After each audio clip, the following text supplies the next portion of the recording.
what would be the worst project that we have worked on so far, or that we could possibly work on? I don't know. I mean, fortunately, I've had the good fortune to get to do what I love, and I guess that would be it, to get shoehorned into something that I had no love for. You know, I mean, at some point, you know, you got to take a job that's a job just to cash a check. But I think if you really just had no love for it at all, that's the worst scenario I can think of, is having to spend the kind of time we spent doing something too. On something that's just misery. You know, if you've got like a poisonous relationship with your co-creator or your partner, that can be pretty miserable.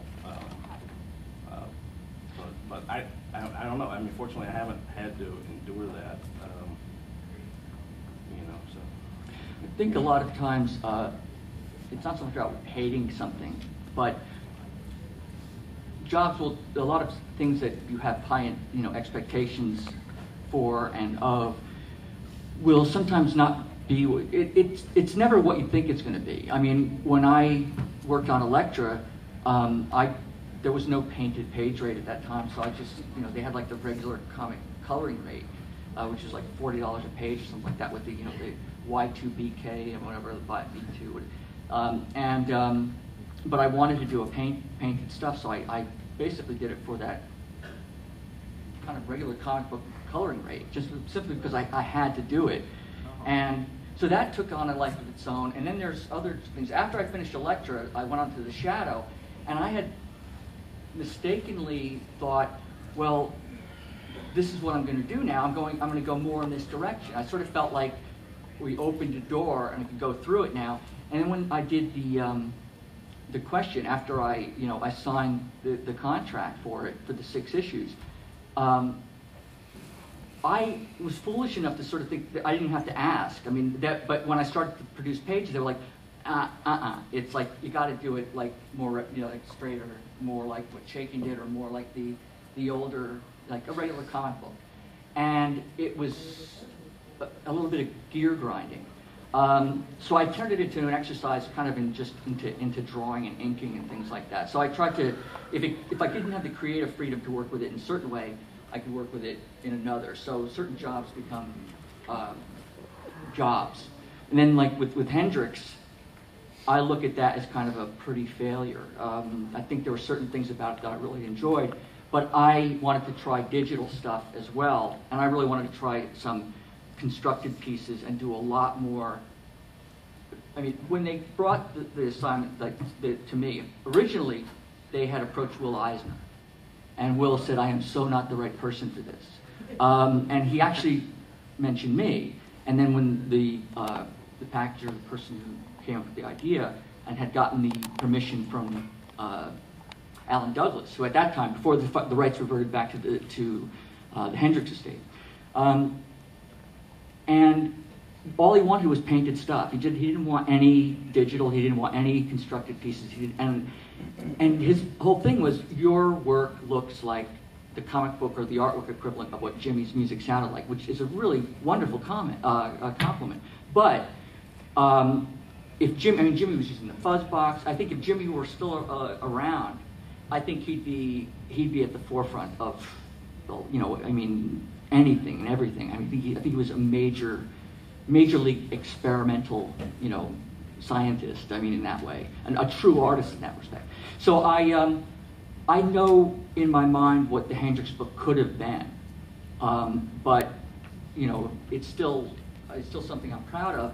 But knowing what it could have been is a little bit of a bitter pill. So there's never really been anything that I've hated doing. And if they are, I've mercifully forgotten them, and I try to think about the ones that, maybe that's what memory does, you just sort of forget. You either romanticize all the bad stuff, or you forget it and just remember the good stuff. Go insane otherwise. Questions? Yes. This is for Tony. How do you like drawing the new Venom? Right. Next time we'll have to do a little show and tell for who wants it the most. I think we need to see these guys do a cartwheel. I don't think insurance can handle that. Somersault. I'll do it if it gets me a sketch. Yeah. Bill will be taking cartwheels for sketches. Shortly. All right, let's take a look at what we got here. Oh, shit. Something like 2 seconds. Yeah. I wish I had some white. I wish I had white. Ready? I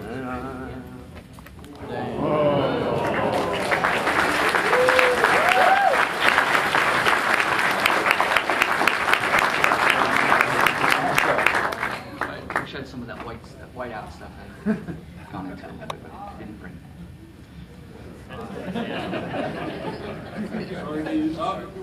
Don't look at me.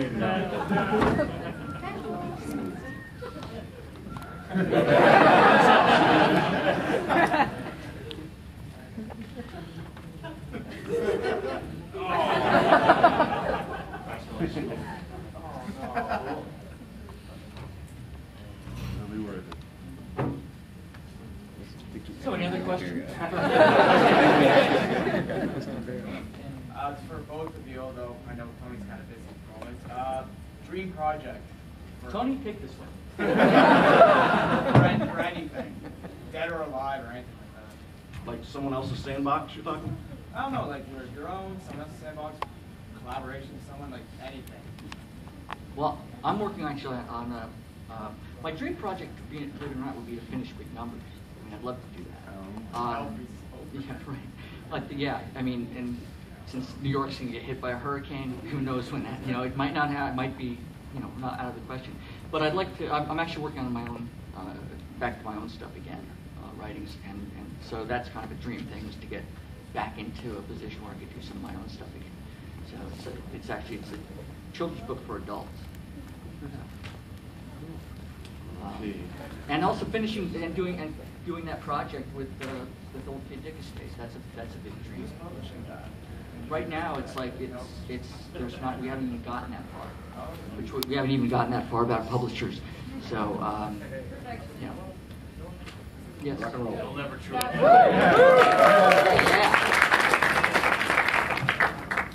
Thank you for the grace period.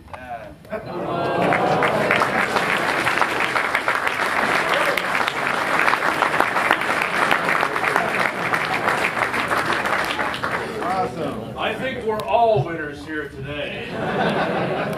And these two guys. They can be rolled for the photos. Yes, please. So ladies and gentlemen, give it up.